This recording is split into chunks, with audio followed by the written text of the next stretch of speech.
प्यारे बच्चों नमस्कार। मैं राकेश कुमार नाइक, राजकीय उच्च प्राथमिक विद्यालय 3 SPD ब्लॉक रावतसर, जिला हनुमानगढ़, राजस्थान से। प्यारे बच्चों, आज हम हिंदी विषय के कुछ व्याकरणीय टॉपिकों का अध्ययन करने जा रहे हैं, जो आपको परीक्षा से पूर्व रिवीजन करने में काफ़ी मददगार होगा। आप बने रहे मेरे वीडियो में। आपको मैं संज्ञा के बारे में बताता हूँ। संज्ञा यानी नाउन। संज्ञा यानी नाउन, अंग्रेजी में उसे नाउन कहते हैं। अगर इसकी परिभाषा की बात की जाए तो किसी व्यक्ति, वस्तु, स्थान, भाव के नाम को संज्ञा कहते हैं। उदाहरण में दे रखा है कि किताब। किताब एक कोई वस्तु है। मोनिका कोई व्यक्ति का नाम है। कानपुर कोई जगह का नाम है। पेंसिल कोई वस्तु का नाम है। बैग कोई वस्तु का नाम है। मेज कोई वस्तु का नाम है। दिल्ली कोई जगह का नाम है। कॉपी कोई वस्तु का नाम है। मेरठ कोई जगह का नाम। तो परिभाषा से और उदाहरण से स्पष्ट होता है कि अगर किसी भी वस्तु या व्यक्ति या स्थान या भाव के नाम को हम संज्ञा कहते हैं। अगर साधारण शब्दों में कहा जाए तो जिस वस्तु या किसी का कोई भी जो नाम है वही उसकी क्या होती है, संज्ञा होती है। जैसे सीता ने बाजार से एक पेन खरीदा, तो सीता यहाँ किसी एक व्यक्ति का नाम है, ये देख सकते हैं। सीता, गीता कुछ भी नाम हो सकता है, रमेश, महेश कुछ भी नाम हो सकता है। बाजार एक स्थान का नाम है और पेन एक वस्तु का नाम है। तो किसी व्यक्ति, वस्तु, स्थान, भाव आदि के नाम को संज्ञा कहते हैं। आइए हम देखते हैं सर्वनाम। सर्वनाम किसे कहते हैं? प्यारे बच्चों, उसे अंग्रेजी में हम प्रोनाउन भी कहते हैं। संज्ञा के स्थान पर, किसके स्थान पर? संज्ञा के स्थान पर प्रयोग में होने वाले शब्दों को, किसको? शब्दों को सर्वनाम कहते हैं। संज्ञा के स्थान पर, जैसे उदाहरण में हम देख रहे हैं, मैं, हम, तुम, वह, यह, कौन, कुछ,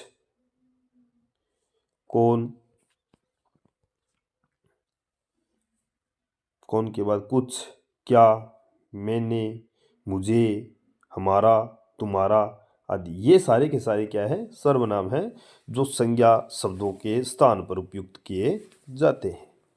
जैसे आज सीता का जन्मदिन है, एक वाक्य है, आज सीता का जन्मदिन है, उसके भाई। अब ये उसके जो शब्द आया है, ये उसके शब्द आया है, वो सीता के लिए है। किसके लिए है? सीता के लिए आया है। तो हम देख सकते हैं कि सीता के स्थान पर, सीता एक संज्ञा थी, उसके स्थान पर उसके शब्द का इस्तेमाल किया गया। तो इसका अर्थ ये हुआ कि ये सर्वनाम है। सभी दोस्त आएंगे और वह सुंदर फ्रॉक पहनेंगी, वह शब्द भी किसके लिए आया है? सीता के लिए आया है। वह शब्द भी किसके लिए आया है? सीता के लिए, और सीता एक संज्ञा है। तो उदाहरणों से और इस वाक्य से स्पष्ट हो गया कि संज्ञा के स्थान पर प्रयुक्त होने वाले शब्दों को हम क्या कहते हैं? प्रयोग होने वाले शब्दों को क्या कहते हैं? सर्वनाम कहते हैं। अगला जो प्रकरण है वो है विशेषण।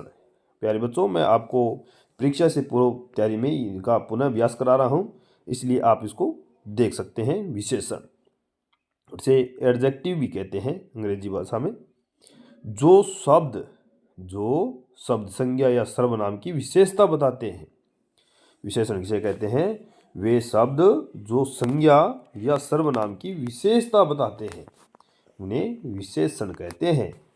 उदाहरण में देखा जाए तो सुंदर, लंबा, काला, गोरा, नया, पुराना, दयालु, भारी, कायर, खट्टा, मीठा, ये सारे के सारे जो उदाहरण दे रखे हैं, ये किसी संज्ञा या सर्वनाम की क्या बताएंगे? आपको विशेषता बताएंगे। एक वाक्य इसमें दे रखा है, आप और भी वाक्य बना सकते हैं। रोहन एक लाल सेब खा रहा है, तो रोहन एक क्या है? संज्ञा है। लेकिन यहाँ विशेषता कौन सी संज्ञा की बताई जा रही है? सेब की। सेब एक वस्तु है और सेब की विशेषता किस शब्द से प्रयुक्त हो रही है? लाल से। किससे हो रही है? लाल से। तो ये लाल शब्द है, वो सेब संज्ञा का क्या है? विशेषण है। दूसरा एक वाक्य और दे रखा है कि राधा एक सुंदर लड़की है। तो यहाँ पर राधा एक सुंदर लड़की है, तो राधा की सुंदरता बताई जा रही है। तो राधा नाम की संज्ञा है, उसकी विशेषता सुंदर शब्द से बताई जा रही है। तो ये जो सुंदर शब्द है वो संज्ञा मतलब राधा का विशेषता है। तो आप समझ गए होंगे कि विशेषण किसे कहते हैं। अगली जो हमारी स्लाइड है हम पुनर्अभ्यास कर रहे हैं, उसमें है क्रिया। क्रिया को अंग्रेजी भाषा में वर्ब कहते हैं। क्या कहते हैं? वर्ब भी कहते हैं। जिस शब्द से किसी काम के करने या होने का बोध हो उसे क्रिया कहते हैं। मतलब ऐसा शब्द जिससे हमें ये पता चले कि कोई काम हो रहा है, चाहे वो भूतकाल में हो रहा है, चाहे वर्तमान काल में हो रहा है, चाहे भविष्य में होगा, इस प्रकार क्रिया कहते हैं। जैसे हंसना, तैरना, खेलना, दौड़ना, रोना, खाना, पीना, कूदना, खींचना, ये सारे के सारे वे शब्द हैं जो क्रिया है, कोई न कोई उस कार्य को करेगा। जैसे इस वाक्य में आपको दिख रहा होगा कि रोहन पढ़ रहा है। रोहन पढ़ रहा है तो रोहन क्या कर रहा है? क्रिया कर रहा है, मतलब पढ़ने की क्रिया कर रहा है। तो इस वाक्य के अंदर जो क्रिया शब्द है वो कौन सा है? पढ़। पढ़ एक धातु है और पढ़ रहा है मतलब रोहन एक क्रिया कर रहा है पढ़ाई करने की। मोहन पानी में तैर रहा है, तो तैरना एक प्रकार की क्या है? क्रिया है, किसी काम का करना या होना क्रिया कहलाता है। आगे एक और टॉपिक पर बात करें हम, तो वह है क्रिया विशेषण। अब देखिए क्रिया के बाद में क्रिया विशेषण एक बहुत महत्वपूर्ण टॉपिक है। उसे एडवर्ब भी कहते हैं, अंग्रेजी भाषा में उसे क्या कहते हैं?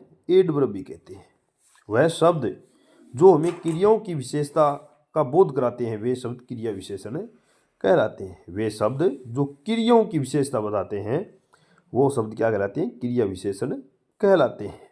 जैसे धीरे, सामने, ऊपर, नीचे, बार बार, इतना, उतना, कितना, पीछे, कभी आदि शब्द हैं। इसमें देखो मोहन धीरे धीरे चलता है, तो यहाँ चलना एक प्रकार की क्या है? क्रिया है।